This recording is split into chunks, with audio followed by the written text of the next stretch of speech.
ஓம் முருகா என்று சொல்லி உச்சரிக்கும் சாமிகளே, ருத்ராட்ச பூனைகளாய் வாழுறீங்க. சீமான்கள் போர்வையிலே சாமானிய மக்களையே ஏமாற்றி கொண்டாட்டம் போடுறீங்க. பொய்மை எப்போதும் ஓங்குவதும் இல்லை, உண்மை எப்போதும் தூங்குவதும் இல்லை. கண்ணை நம்பாதே, உன்னை ஏமாற்றும் நீ காணும் தோற்றம் உண்மை இல்லாதது. அறிவை நீ நம்பு, உள்ளம் தெளிவாகும், அடையாளம் காட்டும், பொய்யே சொல்லாதது. அற்புதமானவர்களே, எல்லோரையும் வணங்குகிறேன். இந்த அறச்சாலையில் இன்னைக்கு நாட்டில் நேற்று முடிந்த அந்த தேர்தலில் 18வது மக்களவையில் இப்போ இருக்கிற அந்த அரசியல்வாதிகள் நினச்சா எனக்கு இந்த பாடம் தான் நினைவு வந்தது. பொய்மை எப்போதும் ஓங்குவதும் இல்லை, உண்மை எப்போதும் தூங்குவதும் இல்லை. ஓம் முருகா என்று சொல்லி உச்சரிக்கும் சாமிகளே, ருத்ராட்ச பூனைகளாய் வாழறீங்களே. சீமான்கள் போர்வையிலே சாமானிய மக்களையே ஏமாற்றி கொண்டாட்டம் போடுறீங்கன்னு ரொம்ப அற்புதமான ஒரு பாடல் இது. மருதகாசி ஐயா எழுதின பாட்டு, திரு எம்ஜிஆர் அவர்கள் நடித்த படம். பாருங்கள், இன்றைக்கி அரசியல்வாதிகள் எவ்வளவோ வேடம் போட்டாங்க இந்த எலெக்ஷனில். இன்றைக்கி பாருங்கள், அவங்களால சிரிக்க முடியுதா? திரு கவியரசர் கண்ணதாசன் எழுதி திரு சிவாஜி சார் நடித்த ஒரு பாட்டு இருக்குது. சிலர் சிரிப்பார், சிலர் அழுவார், நான் சிரித்து கொண்டே அழுகின்றேன். சிலர் சிரிப்பார், சிலர் அழுவார், நான் அழுது கொண்டே சிரிக்கின்றேன். அதாவது இது அழுதுகிட்டே சிரிக்கிறதா இல்லை சிரிச்சுக்கிட்டே அழுதானே தெரியாமல் இன்றைக்கி இருக்கிற அந்த முடிவு வரும்போது ரொம்ப இது பார்க்கும்போது மக்கள் ஜெயிச்சிட்டாங்க, ஜனநாயகம் ஜெயிச்சிடுச்சு. ரெண்டாவது அறம் ஜெயிச்சிடுச்சு. அதைத்தான் நான் சொல்ல வரேன். அதாவது நாம் நினைக்கிறோம் மனிதன் அவனோட எண்ணங்களை ஆளப்படுறான். யார் எண்ணங்கள் மூலமாக யார் ஆளப்படுறான்னா மனிதன் ஆளப்படுறான். அவருக்கு வர்ற எண்ணங்கள் அவரிடமிருந்து உற்பத்தி ஆகிறது கிடையாது. அதனால தான் தன்னை அறிதல்னு ஏன் சொல்கிறாங்கன்னா, உங்கள்கிட்ட வர்ற எண்ணமே அது தூய்மையானதா உண்மையானதா பொய்யானதான்னு நீயே அதை அனலைஸ் பண்ணணும். ஆனால் இங்கே என்ன பண்ணிடுறோம், ஏமாந்துடுறோம். இப்போ நடந்த கூத்தெல்லாம் பார்த்தா நிச்சயமாக இது மக்கள் தான் கடைசி சிரித்தாங்க, ஜெயித்தாங்க. அதனால தான் நான் இது இந்த பகுதிக்கே தலைப்பு என்ன வச்சேன்னா, ஜனநாயகம் சிரிக்கிறது, அரசியல்வாதிகள் அழுகிறார்கள், இல்லை அரசியல் அழுகிறது. ஏன்னா ஜனநாயகம் என்றைக்குமே தோக்காது. ஏன்னா மக்கள் மனங்கள் அவங்க எதுவுமே எதிர்பார்த்து வரல. ஒரு நல்ல ஆட்சி கிடைக்கணும், நல்ல வாழ்க்கை கிடைக்கணும், அப்படி தான் அவங்க நினைக்கிறாங்களே தவிர எல்லாத்தையும் இங்கே செஞ்சுன்னு அவங்க நினைக்கிறதே கிடையாது. ஆனால் இதை புரிஞ்சுக்காமல் என்ன பண்ணுறோம், அந்த அதிகாரம் வந்த உடனே, அந்த பதவி வந்த உடனே எல்லாத்தையும் மறந்துடுறோம். இன்றைக்கி பாருங்கள், எதிர்கட்சியாக வந்தவங்க இன்னமும் அவங்க ஆளுங்கட்சியாக வந்துட்ட மாதிரியே குதிக்கிறாங்க. இவங்க ஆளுங்கட்சியாக இருந்தவங்க அந்தளவுக்கு ஒரு கூட்டணியோடு சேர்ந்து ஜெயிச்சிட்ட பிறகு கூட ஏமாற்றத்தோடு அப்படி திகைக்கிறாங்க. என்ன காரணம், அவங்கள தாழ்த்திக்கிட்டாங்க. அதுதான் நடந்தது. பாருங்கள், எதிர்கட்சியாக இருந்த காங்கிரஸ் என்ன பண்ணுச்சு, ஜாதியத்தை கையில் எடுத்துச்சு. இங்கே ஆளுங்கட்சியாக இருந்த பிரதமர் என்ன பண்ணார், அவர் எடுத்துட்டாரு, மரத்தை எடுத்துட்டாரு. என்ன ஆச்சு பாருங்கள், கடைசியில் 2 பேருமே மண்ணை கவிட்டாங்க. அதாவது நித்தியகண்டம் பூர்ண ஆயுசுன்ற மாதிரி இப்போ பிஜேபியே அவங்க பதவியேற்றா கூட ஒரு நித்திய கண்டமாக தான் அவங்க இருக்கணும், வேறு வழி கிடையாது. அது என்ன நடக்கும்னு சொல்ல முடியாது 5 வருஷத்தில். ஏன்னா வரலாறுகள் அவங்க மறந்துடுறாங்க, அதிகாரத்தால் வீழ்ந்தவங்களை அவங்க மறந்துடுறாங்க. நான் அடிக்கடி தமிழ் பழமொழி ஒன்று சொல்லுவேன், முன்னால் போகிறவன் தடுக்கி விழுந்தா பின்னால் வரவனுக்கு அது தீவட்டி பிடிச்ச மாதிரி அப்படின்வாங்க. ரொம்ப அற்புதமான பழமொழி அது. அதாவது இவ்வளோ பேர் சரிக்கு போயிருக்காங்க அதிகாரத்தில், அப்போட நம்ம உணர மாட்டான். இவங்க பாருங்களேன், எலெக்ஷனில் பிரதம மந்திரியாக இருந்தவர் என்னென்ன சொன்னார். நம்ம தேவையே இல்லாமல் வாய விட்டார், தேவையே இல்லாமல் பிரிக்கிற ஒரு உணர்வை கொண்டாந்தார். நான் ஏற்கனவே சொன்ன ஒரு பகுதியில் அவங்க 10 வருஷம் அதிகாரம் இல்லாதவங்க அதிகார தடை என்ன வேணால் பேசலாம். நீங்கள் பிரதம மந்திரியாக இருக்கிறீங்க, ஒரு உலக தலைவருக்கு ஒரு ஈக்குவலாக நீங்கள் இருக்கிறீங்க, அப்போ நீங்கள் பேசலாமா? அப்போ என்னாச்சு, அது உங்களுக்கு கவுத்துருச்சு. அதனால தான் ஐயா சொல்லுவார், அமைந்து ஆய்ந்து ஒழுகான் அளவறியான் தன்னை வியந்தான் விரைந்து கெடும் அப்படின்வார். ரொம்ப முக்கியமான வழியறிதலை சொல்லுவார் அவர். அமைந்து ஆய்ந்து ஒழுகான், எல்லாவற்றையும் சீர்தூக்கி பார்த்து எது சரியானது, மக்கள் என்ன நினைக்கிறாங்க, என்னென்ன அளவு இருக்குது, எப்படி இருக்கிறாங்க, இதெல்லாம் அது தகுந்த மாதிரி நீ ஒழுகணும்.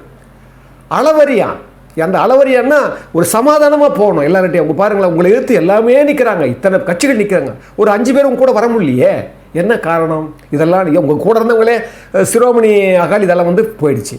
இந்த பக்கம் அதிமுக கூட அதையும் விட்டுட்டீங்க. அந்த பக்கம் பார்த்தீங்கன்னா சிவசேனா இருந்தது, அதையும் உடைச்சிங்க. சரத்பவாரை உடைச்சிங்க. அப்போ என்ன ஆகுது? உங்களுடைய அறம் போயிடுச்சு. அப்போ என்ன ஆகுது? அமைந்து ஆய்ந்து ஒழுகான் அளவறியான் தன்னை வியந்தான். அது மட்டும் இல்லை, நீங்கள் வியந்து வியந்து வியந்து பாருங்கள், 400 வரப்போகிறோம், நான் 400 வரப்போகிறோம், ஆகாயத்தில் கோட்டை கட்டுறீங்க. ஆனால் ஆகாயத்தில் கோட்டை கட்டினா கூட அது என்னங்க, அதுக்கு அஸ்திவாரம் எங்கே போடணும்? மண்ணில் தான் நீங்கள் போடணும். அதை விட்டுட்டீங்க. நீங்கள் வெற்றி பெறதை விட்டுவிட்டு நீங்கள் என்ன பண்ணிட்டீங்க? உங்களோட ஒரு மமதையும் ஒரு அகங்கார போக்கும் என்னாச்சு? மக்களுக்கு ஒரு அருவருப்பு கொண்டு வந்துச்சு.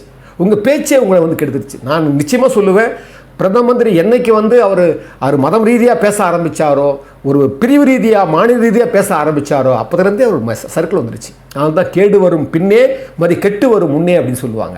அது நிச்சயமாக பொருந்தும். ரெண்டாவது, இந்த எதிர்கட்சியை பாருங்கள். அவங்க பாருங்கள், கிட்டத்தட்ட 238 தொகுதி தான் மொத்தமாக வாங்கியிருக்கிறாங்க. அவங்க வந்து ஜெயிச்சிருக்கிறாங்க.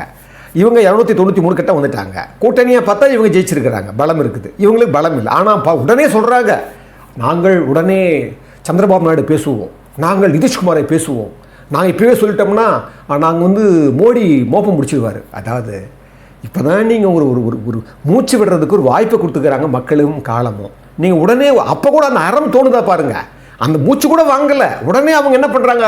அந்த என்னங்க இது, அதாவது சிரிக்க போகிறாங்க. அதாவது இதுக்கு மேலேயே நீங்கள் வந்து உணரலைன்னா, இப்போ தான் 10 வருஷத்துக்கு அப்புறம் உங்களுக்கு எதிர்கட்சிக்கு ஒரு அந்தஸ்து கொடுத்துருக்குறாங்க. இங்கே நீங்கள் கவனமாக இந்த 4 வருஷம் 5 வருஷம் நீங்கள் கவனமாக நீங்கள் சீர்தூக்கி பார்த்து உங்களுடைய செயல்பாடு நல்லா இருந்துச்சுன்னா தானாகவே நீங்கள் வந்துடலாம். உங்கள் ஊழலெல்லாம் மறந்துட்டாங்க. 10 வருஷம் நீங்கள் பண்ண ஊழலெல்லாம் மறந்துட்டாங்க. இங்கே வேறு விஷயத்தில் போயிடுச்சு. பிரதமர் தானே தனக்கு மண்ணை போட்டு மூடிக்கிட்டார். இல்லைன்னா நிச்சயமாக சொல்லப்போனால் இது வந்து ஒரு வருந்தத்தக்க செய்தி தான். இது உத்தரப்பிரதேச மக்களில் 30% மக்கள் வந்து உங்களுக்கு இஸ்லாம் மக்கள். அவங்க கடந்த 2 எலெக்ஷனாக, நாடாளுமன்ற எலெக்ஷனில் வந்து முஸ்லீம் மக்களெல்லாம் பிஜேபிக்கு ஓட்டு போட்டாங்க. முத்தலாக்கெல்லாம் பண்ணதால் பெண்களெல்லாம் ஓட்டு போட்டிருக்காங்க. அப்படியெல்லாம் போட்டு தான் சாலிடாக வர முடிஞ்சது. நீங்கள் என்னைக்கு இஸ்லாமுக்கு தொட்டிங்களோ அன்னைக்கே சரிஞ்சு போச்சு. என்ன காரணம்னா, ஒரு உண்மையான இந்து அவன் மதம் முக்கியமே கிடையாது, ஜாதியை முக்கியம் கிடையாது, அவனுக்கு மனுஷன்தான் முக்கியம். இன்னும் சொல்ல போனால் தன்னை விட கீழே இருக்கவனை பார்த்து அவன் என்றைக்குமே நான் கெட்டு போனாலும் பரவாயில்ல, அவங்க நல்லா இருக்குன்னு நினைப்பானே தவிர எந்த உண்மையான இந்துவும் அந்த சமத்துவத்தை மாறவே மாட்டான். அதனால தான் புரிஞ்சிக்க மாட்டேன்றாங்க அரசியல்வாதிகளெல்லாம்.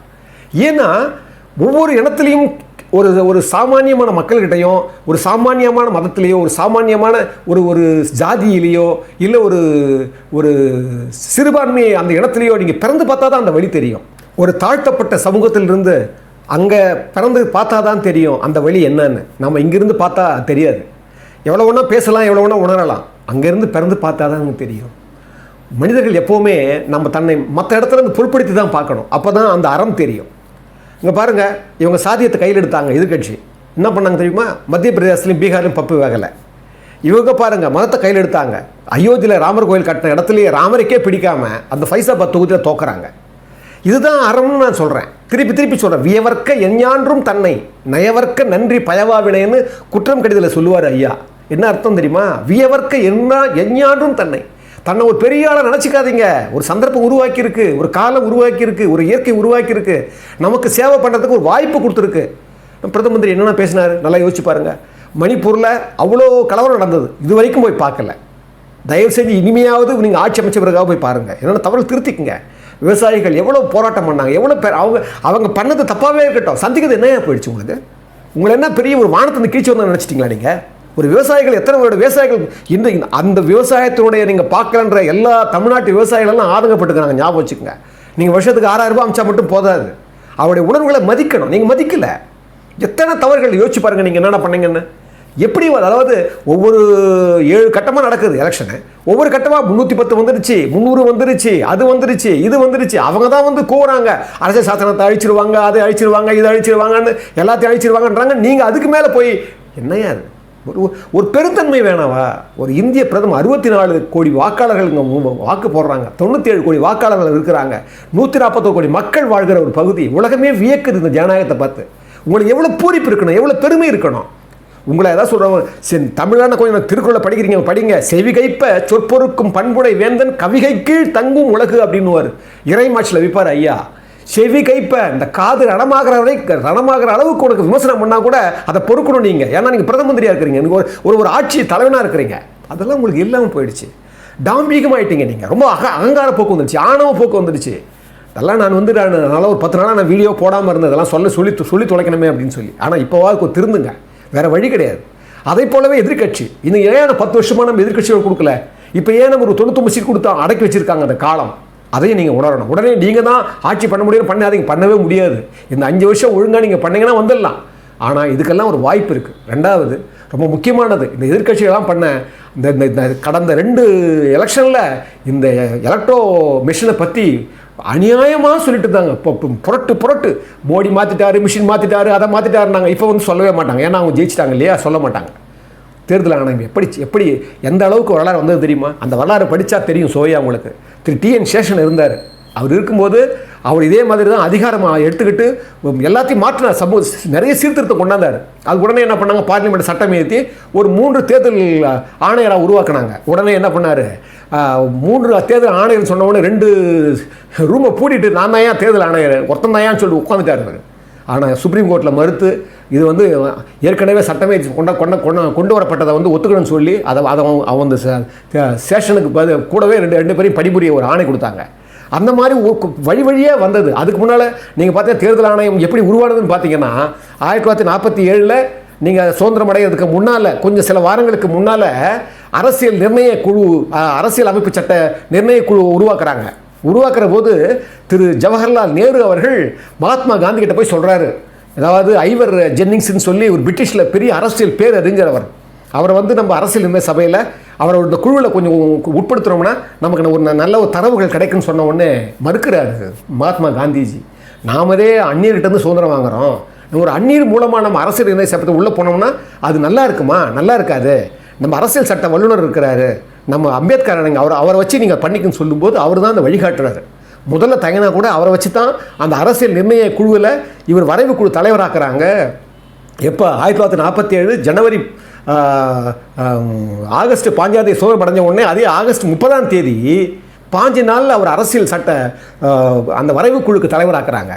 அவர் தான் வந்து போராடுறாரு, அந்த வரைவுகளெல்லாம் பார்க்குறாரு, மற்ற அரசு சாசனத்தெல்லாம் பார்க்குறாரு. பார்த்துட்டு அது தேர்தல் ஆணையம் எப்படி ஒரு சுப்ரீம் கோர்ட் இயங்குதோ, எப்படி ஒரு எளிதாக வந்து ஒரு சுப்ரீம் கோர்ட் நீதிபதியை வந்து நம்ம விளக்க முடியாதோ, அதை போலவே ஒரு ஆணையமாக தேர்தல் இருக்கும்னு சொன்னார். அது மட்டும் இல்லை, அந்த காலத்தில் வந்து பார்த்தீங்கன்னா தேர்தல் ஆணையம் சென்ட்ரல் மட்டும் இல்லை, மாகாணங்கள்லாம் அதே மாதிரி ஒரு குழு இருந்தது தான், மாகாணம் வைக்கணும்னு இருந்தாங்களாம். அதெல்லாம் திருத்துறாரு அவர். அப்படியெல்லாம் பண்ணிங்கன்னா நம்ம வந்து இங்கே ஒரு முதலமைச்சரோ ஒரு கவர்னரோ அவர்கள் மூலமாக வர்றதாக இருந்தால் கூட அந்த தேர்தல் ஆணையம் ஒற்றை ஆணையமாக தான் இருக்கணும், அதனுடைய கீழே தான் இவங்கெல்லாம் இயங்கணும், அதனுடைய ஆணைக்கு தான் இவங்கெல்லாம் கட்டுப்படணும், மற்ற எந்த ஆணைக்கும் கட்டுப்படக்கூடாதுன்னு சொல்லிட்டு ஒரு தன்னாட்சி நிர்வாகத்தை கொண்டாடுறாரு அம்பேத்கர். அதெல்லாம் வணங்கணும். நாம அவரெல்லாம் வந்து அவங்க செஞ்சு வச்ச அந்த தேர்தல் ஆணையம் அவ்வளோ அழகாக செயல்படுது. இப்போ கூட பாருங்கள், ஒரு 10 பேர் ஒரு மலை மேலே உச்சி இருந்தால் அதுக்கு 10 பேர் போகிறாங்க அந்த ஓட்டு வாங்குறது. ஒருத்தர் இருந்தார் ஒரு ஓட்டுக்கு, அந்த ஓட்டுக்கு 10 பேர் போகிறாங்க. எவ்வளோ பேர் செத்தாங்க பீகாரில் இந்த வெயிலுடைய சுமையை தாங்க 14 அலுவலர்கள் செத்தாங்க ஒரே நாளில்.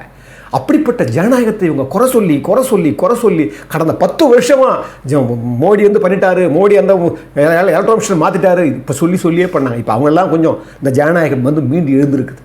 இதையெல்லாம் ஒரு வாய்ப்பாக கொடுத்துருக்குது. ஏன்னு சொல்கிறேன்னா, இந்த தடவை மறுபடியும் பிஜேபி வந்தால் கூட அவங்கள ஆட்சி தான் பண்ண போகிறாங்க. ஆனால் அவங்க முன்ன மாதிரி எல்லாம் பண்ண முடியாது. நான் ஒரு ஒத்துழைப்பு தீர்மானம் பண்ணி நம்ம பார்லிமெண்ட்டில் நிறைய விவாதம் பண்ணோன்னா அந்த ஒத்துழைப்பு தீர்மானம் கொடுக்கவே இல்லை. நீங்கள் கடந்த ஒரு 10 வருஷமாக பார்த்தீங்கன்னா அந்த தன்னை மீறிய ஒரு அதிகார துணி தான் அங்கே தெரிஞ்சது. ஆனால் இனிமேல் அது மாதிரி பண்ண முடியாது. அது மட்டும் இல்லை, எல்லா செயல்களையும் எல்லா தகவல்களையும் உள்வாங்கி தான் இந்த பார்லிமெண்ட் செயல்படும். இது உண்மையாகவே ஜனநாயகத்துக்கு பெரிய வெற்றி, மக்களுக்கு வெற்றி. அந்த வெற்றி காரணமான நம்ம மூதாதையர்களான நம்முடைய மகாத்மா காந்திஜி, ஜவஹர்லால் நேருஜி, டாக்டர் அம்பேத்கர் இவங்களெல்லாம் வணங்கி இந்த ஜனநாயகம் மேலும் மேலும் பயணமைக்குன்னு சொல்லி இந்த அற்புதமான இந்த அறச்சாலையில் உங்களுடன் பகிர்ந்து கொள்வதில் நான் மிகுந்த மகிழ்ச்சி அடைகிறேன். நன்றி.